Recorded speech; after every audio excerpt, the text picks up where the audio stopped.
আমার নাম মোহাম্মদ নাজমুল। আমি থাকি আপনার এলো মাধবখোলা, স্ট্রাইকে জব করি। তাই আমি জব করি আপনার এলো ফিনিশিং সেকশনে। আর আমার একটা ফ্রেন্ড, মানে পরিচিত আর কি, সে ডিউটি করতে আপনার হলো রিংয়ের সুপারভাইজার। তো তার এক সপ্তাহ আগে চাকরি চলে যায়, এটা আমি বিষয়টা জানি না। পরে আমার ফোন দিছে যে নাজমুল ভাই কই আপনি। পরে আমি বলছি যে ভাই আমি তো চার দোকানে চা খাইতেছি। তখন বাজে হয়তো আপনার হলো 10-15 এরকম আইডিয়া। পরে আমার বলতেছে যে ভাই তাহলে একটু গাড়োয়ারা হেন, আমার তো চাকরিটা গেছে গা, তাহলে এটা একটু। কয় তারিখে? এটা হইতেছে আপনার হলো 8 তারিখে। পরে আমি গাড়োয়ারা যাই, যাওয়ার পরে পরে আমি পাই না। পরে আমি ফোন দিছি যে ইয়াসিন ভাই কই আপনি। ওই 2 মিনিট বহেন, আমরা মোটরসাইকেলে তেল ভরেছে, মোটরসাইকেলে তেল ভরে আসতেছি। পরে আমি বইছি দোকানে।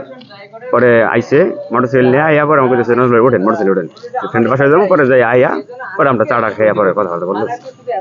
হ্যাঁ, মোটরসাইকেল উঠাইছি। পরে মোটরসাইকেল উঠে আপনার নিয়ে গেছে আপনার হলো গাড়োয়ার থেকে আপনার ফখরুদ্দিন মোড় থেকে হালকা একটু ভিতরে গিয়া পরে ওই ফ্রেন্ডের বাসা, ওই বাসায় আমার নিয়ে গেছে। আরো 2 জন নিয়ে যাওয়ার পরে রুমের ভিতরে ঢুকানোর পরে আপনার হলো এতটুকু গাঁজা বের করছে ওর ফ্রেন্ড। আর এই বিষয়টা আপনার হলো একটা ফোন রাখছিল উপরে, ইয়ের উপরে, ওই সিলিং এর উপরে, এটা ভিডিও করার লেগে। আর এক পিস ইয়াবা বের করছে, এগুলো ভিডিও করছে। আর 2-1 মিনিট পরে আপনার হলো 5 জন না 6 জন লোক ঢুকছে হলো এইভাবে যে মানে ভাড়াটে এসে ভাড়া নিয়ে গাইছি, দরজা খোল। ওরা মনে করেন দরজা খুলছে, কিরে তোরা কি করস, কইয়া মনে করেন যে শুধু আমারে মার।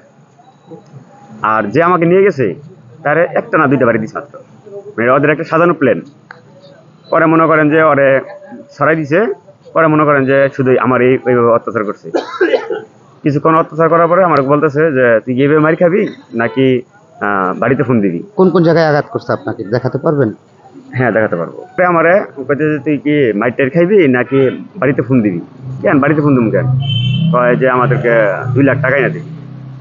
বললাম আমি 2 লাখ টাকা কই থেকে দেবো, আমি ভাই এখানে 15,000 টাকা চাকরি করি। আর ইয়াসিন তো সবই জানে, ও 15,000 টাকা চাকরি করে, আমি 15,000 টাকা চাকরি করি। আমি 2 লাখ টাকা কই থেকে দেবো, আর আমি 2 লাখ টাকা কি কারণে দেবো। পরে মনে করেন যে কথা করতে মনে করেন যে রড দিয়া আমার মনে হয় ইচ্ছা পিটাইতেছে। আর তারপরে আপনারা আরো 2টা ছেলে মনে করেন যে কাঠের তলা নিয়া আর লাকড়ি নিয়া আমার বাড়িতেছে। কিছুক্ষণ পেটানোর পরে পরে মনে করেন যে আমি এক প্রকার সহ্য না করার পাইয়া পরে আমি কইছি ভাই আমার মানি ব্যাগে কিছু টাকা আছে, এই টাকাটা আপাতত নেন। পরে আমি 2100 কয়েক টাকা ছিল এরকম, পরে ওই টাকাটা দিচ্ছি। ওই টাকাটা দেওয়ার পরে অনেক শান্ত হয়। শান্ত হওয়ার পরে মনে করেন যে একজনের বলে যা এদিক দিয়া মাল নিয়ে। পরে মনে করেন যে ওরা আইনা পরে ওইখানেই খায়। খাওয়ার পরে মনে করেন যে কিছুক্ষণ পরে আবার আমার উপর অত্যাচার করে দিয়েছে। টাকা আমি টাকা কই থেকে এনে দিব, কারণ আমার ফ্যামিলি থেকে আমার টাকা দেওয়ার মতো কোনো অবস্থা নাই। পরে মনে করেন যে কোনো ডিসপ্লে না পাই, পরে আমার এক ফ্রেন্ডের ফোন দিছি। পরে ওই ফ্রেন্ডে পাঠাইছে 2,000 টাকা। পরে মনে করেন যে তাও আমার ছাড়তেছে না। পরে আমি আরেক দোকানদারের ফোন দিছি যে ভাই আমার তো এই ঘটনা, আমার টাকা লাগে ভাই, আমার 5,000 টাকা দেন। পরে উনিও পাঠিয়েছে 2,000 টাকা। এগুলো আপনার হলো আবার যে আমার ফোন থেকে যারা সাথে সাথে ক্যাশ আউট করে নিছে, এগুলো সব ওইখানে প্রমাণ আছে। পরবর্তীতে মনে করেন যে আমার অনেক আরো টর্চার করতেছে বাড়িতে ফোন দিলে, কিন্তু বাড়িতে আমি ফোন দিব টাকা আসবে না, তাহলে বাড়িতে আমি ফোন দিতে কোনো প্রয়োজন নাই। পরে মনে করেন যে বলতেছিল তার বউয়ের ফোন দে, আমার বউ আবার আপনার হলো চাকরি করে এখানে। তো তখন বাজে আপনার হলো প্রায় 12টার কাছে, 12টা 15-20 এরকম আইনি অনুমানিক বাজে। লাঞ্চ টাইমও হয় নাই। পরে মনে করেন যে আমি ফোন দিছি, ফোন ধরে নাই। ফোন তো আমার বউ নিয়ে যায় না, অফিসে রেখে যায়। পরে মনে করেন যে ওরা আমার ইমুতে একটা দেখে, আইডি দেখে যে এটা কেরা, এটা আমার বোন হয়। তাহলে তার বোনের ফোন দিই যে আমার ধর্মবোন।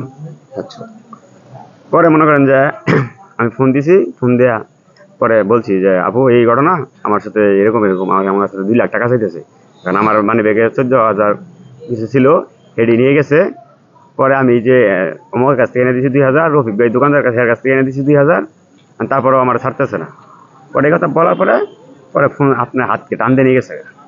টান দিয়ে নিয়ে যাওয়ার পরে এখন আবুর সাথে কি কথা বলছে এটা মনে করেন যে আমার আর কিছু বলে নাই, এটা আমি জানি না।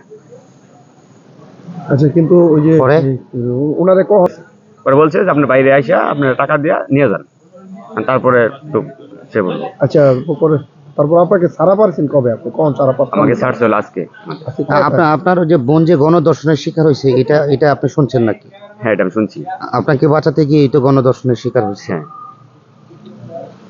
আচ্ছা, যারা যারা ছিল আপনি কারা কারা, মানে ওদের একজন ছাড়া বাকি আর কেউ চিনেন নাই? বাকিগুলো নাম শুনছি, মানে আমাদের তো এতদিন রাখছি, 2 দিন রাখছি। বাকিগুলো নাম আপনার হলো নাম জানি, কিন্তু আপনার বোনকেও 2 দিন পরে বাবার নাম ছাড়ছে। বা তারা আচ্ছা, নাম এরকম কিছু ওরা জানি না। কারা দেখলে তো চিনবেন আপনি। হ্যাঁ, দেখে চিনবো। নাম কি কি কি শুনছেন আপনি এখানে? কার আপনার কি নাম? ডাকাটা কি তো অবশ্যই করছে যে এই হ্যাঁ, নামে।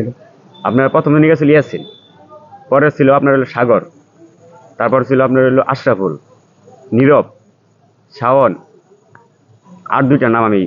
আপনার সঠিক বোনও খেয়াল কি নাই। 2 দিন আটক ছিল ওইখানে? হ্যাঁ। 2 দিন পরে ছাড়া পাইছে। হ্যাঁ। অর্থাৎ 5 জনে গণধর্ষণ করছে এখন আপনার আমাকে বোনকে। আমার ফোন সহ আমার এখনো আমার ফোন দেয় নাই। এখন আমার ফোন দেয়, মনে করে যে হুমকি দেয় যে টাকা দে 8,000, পরে ফোন নিয়ে যা। এখন কি আপনারা থানায় আসছেন? জি, থানায় আসছি।